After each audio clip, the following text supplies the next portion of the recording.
Selamat datang di Novella Channel. Terima kasih sudah mampir di Novella Channel. Bantu untuk klik tombol subscribe dan like untuk berkembangnya channel ini. Dan jangan lupa untuk nyalakan loncengnya agar selalu mendapatkan notifikasi terbaru dari Novella Channel. Silakan menikmati cerita novel favorit Anda. Mari kita lanjutkan kembali kisah novel Aiden Enzo Kehidupan Super, episode 138, bersama Novella Channel. Selamat mendengarkan. Masih bersama Novella Channel. Mari kita lanjutkan. Ini tidak bisa disalahkan pada Vivian Low, dia sangat ingin bersembunyi, dan dia sama sekali tidak tahu situasi di luar.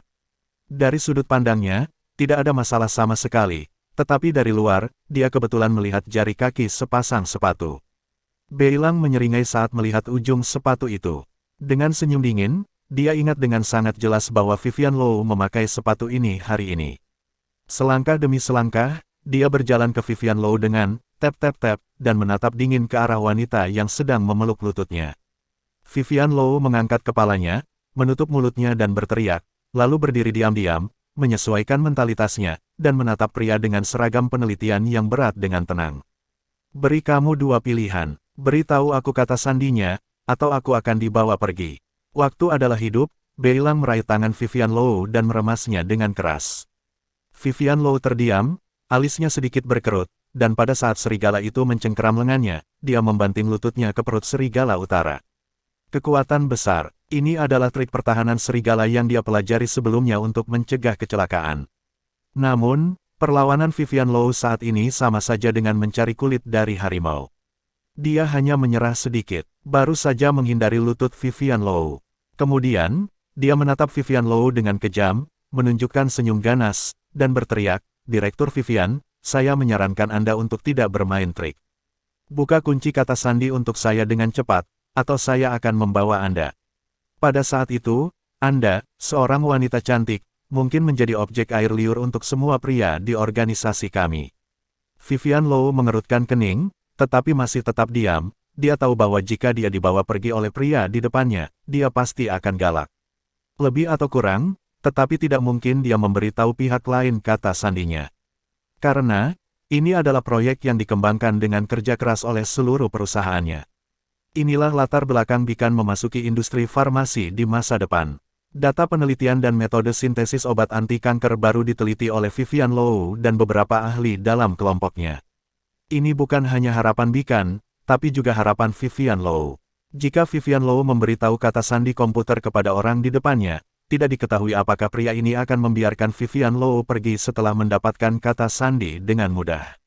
Oleh karena itu, Vivian Low harus berhati-hati, dia tidak dapat menyerahkan kata sandi dengan mudah. Katakan dengan cepat, kalau tidak, aku akan membunuhmu sekarang. Beilang sendiri tahu betul bahwa membawa Vivian Low pergi hanyalah cara untuk menakut-nakuti dia. Jika Anda benar-benar ingin menculik orang, tujuannya terlalu besar, dan Anda mungkin akan dihentikan bahkan sebelum Anda meninggalkan ruang penelitian. Waktu hampir habis, dia harus memaksakan kata sandinya sesegera mungkin, jika tidak, semakin lama penundaannya, semakin buruk situasinya baginya. Beilang tidak memiliki rasa kasihan dan kelembutan, sepasang tangan besi mencengkeram leher Vivian Low dengan keras, menggertakkan giginya dan berkata dengan kejam, "Katakan atau tidak. Jika kamu tidak mengatakannya, kamu akan mati.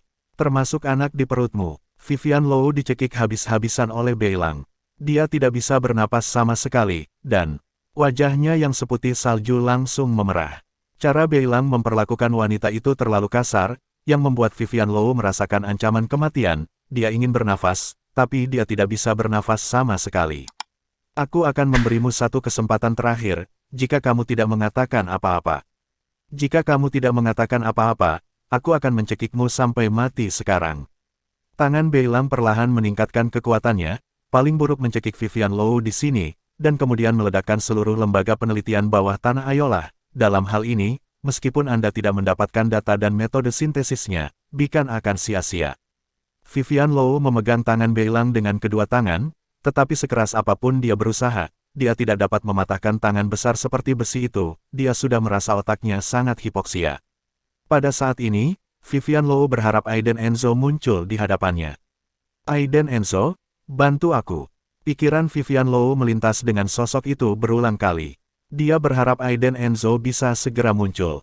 Dia tahu bahwa Aiden Enzo ada di ruang penelitian, dan dia mendengar semua keributan di luar tadi. Dia hanya berharap Aiden Enzo akan segera menemukan dirinya. Saya pikir itu hanya hari biasa dan sibuk, tidak berbeda dari sebelumnya. Namun, hanya dalam beberapa menit, Vivian Low diancam akan dibunuh. Saat ini, semua asap di ruang penelitian telah habis. Aiden Enzo kebetulan berada di luar laboratorium, dan melalui kepulan asap terakhir, dia dengan jelas melihat Vivian Low dicekik oleh seorang pria berseragam penelitian. Wajah seputih salju sudah memerah. Bas, kemarahan tanpa nama tiba-tiba melonjak ke dalam hati Aiden Enzo, benar-benar menyulutnya. Ketika dia melihat pemandangan ini, amarah di hatinya benar-benar membara, dan sepertinya ada dua nyala api yang menyala-nyala di matanya.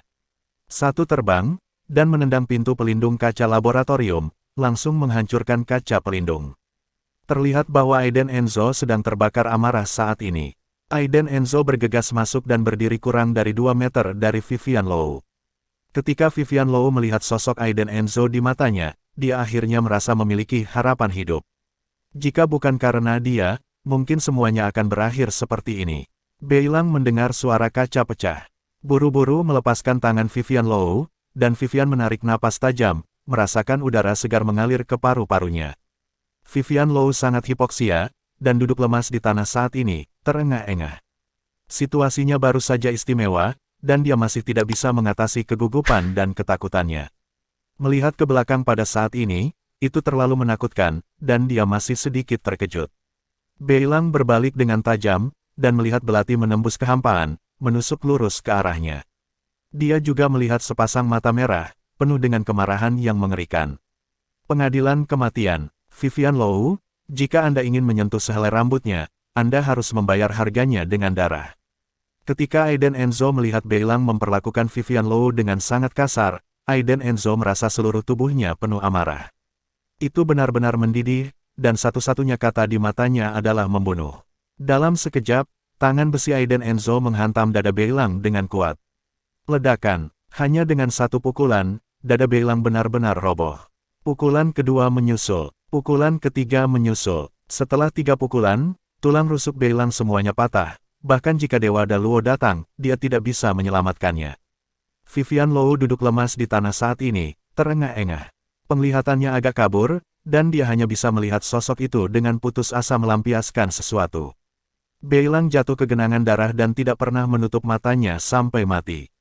Aiden Enzo berjalan ke sisi Vivian Low, dan dia melihat pipinya yang memerah. Dia bertanya dengan prihatin, "Vivian, bagaimana? Apakah kamu baik-baik saja?" Vivian Low menarik napas, menutupi lehernya, menatap Aiden Enzo, menggelengkan kepalanya dan berkata, "Aku baik-baik saja." "Bagaimana dengan dia? Aku tidak tahu bagaimana hidup atau mati," kata Aiden Enzo dengan pandangan dingin ke arah Beilang di tanah. Vivian Low mengangguk, mencoba berdiri. Pada saat ini, dia tidak memiliki rasa takut dan panik seperti seorang gadis kecil, tetapi dia sangat tenang, dan dia tidak berpura-pura. "Apakah kamu takut?" Aiden Enzo bertanya. Vivian Low mengangguk, diikuti dengan menggelengkan kepalanya. Aiden Enzo tersenyum dan berkata, "Kamu baru saja melakukan pekerjaan dengan baik. Itu pantas dipuji." Detik berikutnya, ketika dia melihat 5 sidik jari di leher Vivian Low, matanya langsung menjadi dingin. Aiden Enzo mengulurkan tangannya dan menyentuh leher halus Vivian Low.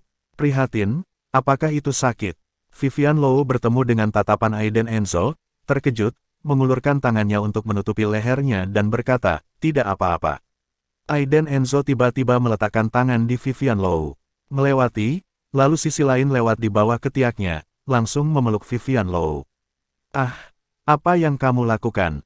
Vivian Low jelas panik, sama sekali tidak siap, dan wajah kecilnya langsung memerah. "Cepat turunkan aku." Dipeluk begitu erat oleh Aiden Enzo, Vivian Low merasa pipinya panas. Lagi pula, masih banyak orang di luar sana. Jika mereka begitu mesra, apakah itu akan menimbulkan gosip? Dia mencoba melompat keluar dari pelukan Aiden Enzo beberapa kali, tetapi dia tidak memiliki kekuatan sama sekali.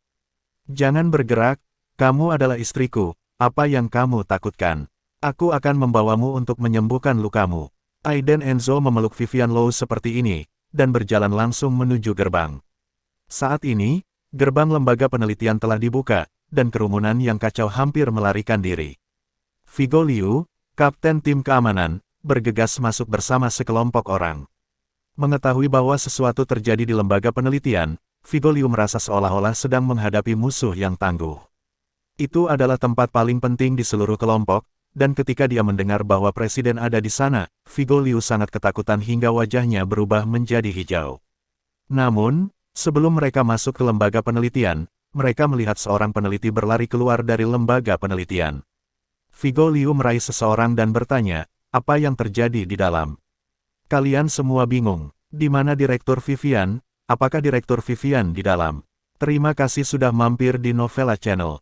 Bantu untuk klik tombol subscribe dan like-nya untuk berkembangnya channel ini. Novella Channel akan memberikan lebih banyak lagi cerita novel yang lainnya dalam versi audio.